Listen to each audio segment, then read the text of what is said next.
asalaamaaleykum wa rahmatulahi taala wa barakaatu.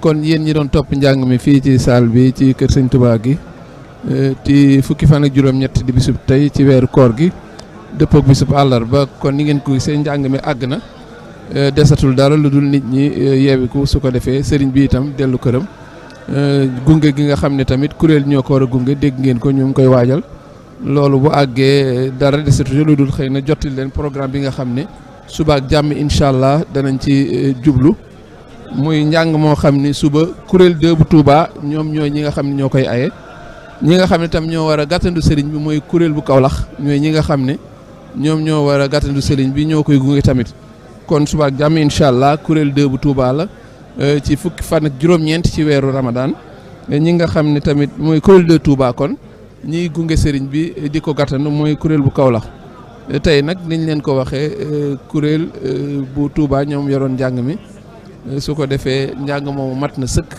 desatul dara lu dul xëy na jébbale antenne bi sëñ Modou Kébé bu fekkente ne yéen a ngi ñu topp ngeen xam ni njàng mi fii mat na mën ngeen wéyaat ak ci al iftar ñu wéy ak ñi nga xam ne ñooy suñu mbokk internautes yi ak ñi nga xam ne ñoo ñuy topp ci yeneen support yi kon jërë ngeen jëf sëñ Modou Kébé.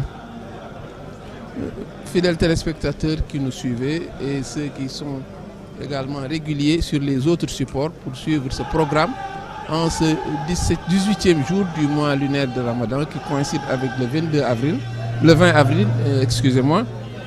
Nous avons retransmis cette déclamation qui avait été assurée aujourd'hui par le kuréel de Touba, le kuréel de Touba de Hizbut Tarqiyyah.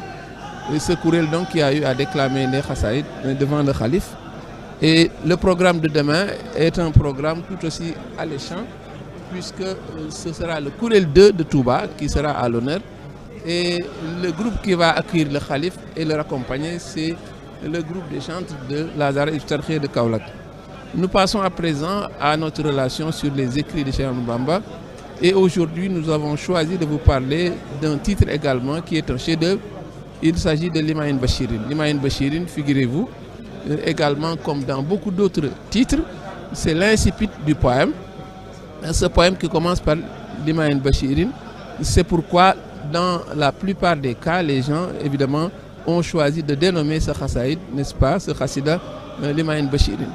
Et c'est un chef-d'œuvre important et nous allons faire un focus sur une présentation globale, certains aspects formels, mais surtout, une fois n'est pas coutume, nous allons surtout nous focaliser sur les dons prodigieux, la carrure spirituelle du poète, du cheikh qui a véritablement montré, n'est-ce pas, tout ce que œuvrer pour le prophète Mohammed, paix et salut sur lui a valu comme titre d'honneur, mais également comme carrure spirituelle. Nous allons y revenir par quelques vers phares qui seront présentés ici. En ce qui concerne la technique de composition, l'Himayene Bachirine est un acrostiche. C'est un acrostiche de 2 versets, les versets 128 et 129 de la sourate 9 du Coran, la sourate At-Tawba, qu'on dénomme le repentir. Donc, puis ce sont les tout derniers versets, ce sont les 2 derniers versets de la sourate. Et vous voyez donc qu'à ce niveau, le cheikh a corsé la mise. On était habitué à le voir faire un acrostiche sur un fragment de verset. Mais cette fois-ci, au lieu d'un seul verset, c'est plutôt 2 versets qui ont été choisis. Et à partir de ces 2 versets, le cheikh compose un acrostiche. L'acrostiche, c'est prendre un vers de chacun de ces versets, une lettre de chacun de ces versets et composer un vers qui va commencer par la dite lettre. Donc, puisque nous avons 2 versets, mais nous avons 120 lettres, et figurez-vous, l'Himayene Bachirine compte 120 vers. Parce que sur chaque lettre, le cheikh compose, à partir de chaque lettre, le cheikh compose un vers et c'est cette lettre qui commence ce vers. Et puisque nous avons eu droit à 2 versets, mais ça fait 120 lettres, ça fait donc 120 vers. C'est un poème assez long et le verset, c'est « Laqad ja'akum rasulun min anfusikum azizun alayhi ma anittum » jusqu'à la fin, « Raoufun rahimun ». Le deuxième verset, qui est le verset 128, dit « Wa in tawallaw fa in tawallaw faqul hasbiyallahu » jusqu'à la fin, donc ce sont 2 versets que le cheikh a choisis qui sont les tout derniers et ce sont des versets dont le sens est le suivant. Certes, un messager pris parmi vous est venu à vous, auquel pèse lourd, qui partage donc, qui ressent les difficultés que vous subissez, qui est un pilier, qui est plein de sollicitude pour vous et qui est compatissant et miséricordieux envers les croyants. Deuxième verset, alors s'il se détourne, dit Allah me suffit. Il n'y a de divinité que lui, en lui je place ma confiance et il est le Seigneur du trône immense. Donc nous sommes là avec 2 versets et 120 lettres qui donnent donc 120 vers pour ce poème-ci. Alors l'acrostiche donc est très représentatif. L'autre particularité de ce poème, on avait l'habitude de voir des poèmes qui sont écrits avec un seul mètre de vers. Figurez-vous, l'Imam Bashirin est écrit avec 2 types de mètres. Il y a 45 vers qui sont composés sur la métrique Tawil et il y a 75 autres vers qui sont composés sur la métrique Basit. Donc vous voyez que même dans la déclamation, ça se ressent. À partir du 46e vers, on change de rythme, on change de mélodie, on change de mètre, donc c'est également une particularité.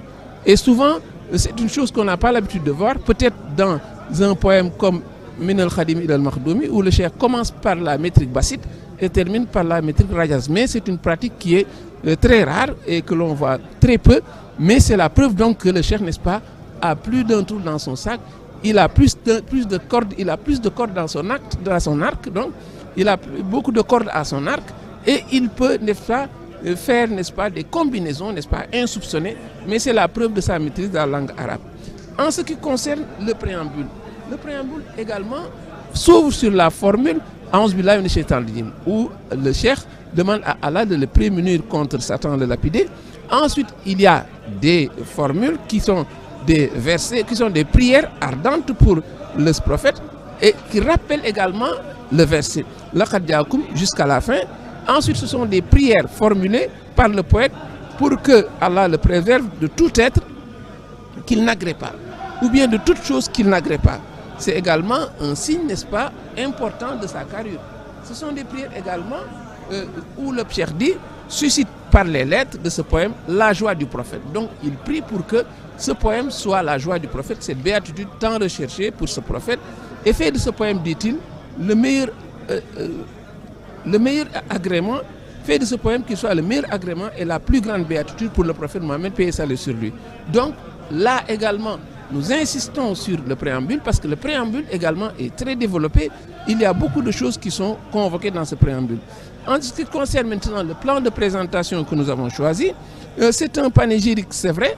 L'allure globale du poème, c'est le panégyrique parce qu'on sait que dans l'écriture du cheikh, souvent, la pratique qu'on constate, c'est que le sens du verset se déteint souvent sur l'allure ou l'orientation du poème. Et on sait que ce poème-ci est un poème fortement marqué par le panégyrique, mais une fois n'est pas coutume, nous allons opérer d'une autre manière cette fois-ci. Le sens du verset, donc nous l'avons dit, s'emboîte harmonieusement avec l'orientation ou l'allure globale du poème, puisque le verset est un verset hautement laudatif.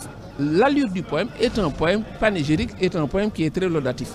Alors ici, ce qui le prouve avantage, dans Muqaddimat, le cheikh fait écho même à ce verset, au verset 124, quand il dit Laqad ja'akum qad ja'ana ma lakum, le verset qui dit il nous est parvenu le verset faisant l'éloge du prophète de la part de Dieu. Donc ça veut dire que même dans Muqaddimat, le cheikh fait écho à ce verset qui a été utilisé dans un autre poème, n'est-ce pas, pour faire les louanges du prophète. Et aujourd'hui, nous avons choisi surtout de nous focaliser sur la carrure spirituelle du cheikh. Dans beaucoup d'autres poèmes, nous avons insisté sur l'aspect laudatif, le panégyrique, n'est-ce pas, ces louanges qui sont adressées au prophète.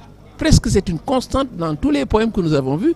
Aujourd'hui, nous avons pris le parti de faire un focus sur la carrure spirituelle du cheikh, sur ce qu'il a dit de lui et qu'il émane de son Seigneur, ce que les dons prodigieux qui ont été remis gracieusement au cheikh par le truchement du prophète. Évidemment, Laqad ja'akum réfléchit beaucoup cet aspect-là et c'est pourquoi nous avons fait un focus là-dessus. Au vers 15, il dit Alaniyal qahhar bil Mustafa Nabi qulub al wara, ça veut dire par la bénédiction du prophète le dominateur m'a assujetti le cœur de toutes les créatures, pas seulement les hommes, mais le cœur de toutes les créatures, dit-il. Ensuite, il dit au vers 53,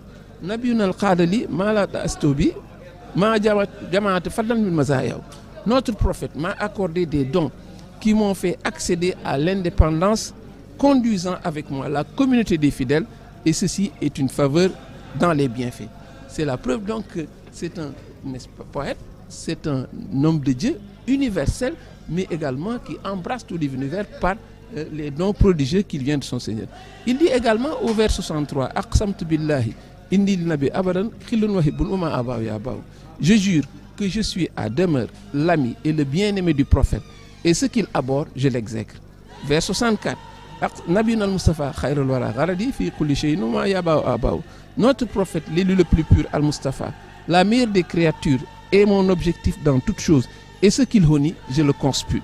Propos qui certifie son extinction en ce prophète, qui est son maître, qui est sa référence, celui qui, pour l'amour de qui il a enduré et a tant enduré pendant 3 ans, mais le clou dans le choix de ses vers, et sans conteste le vers 22, quand le cheikh dit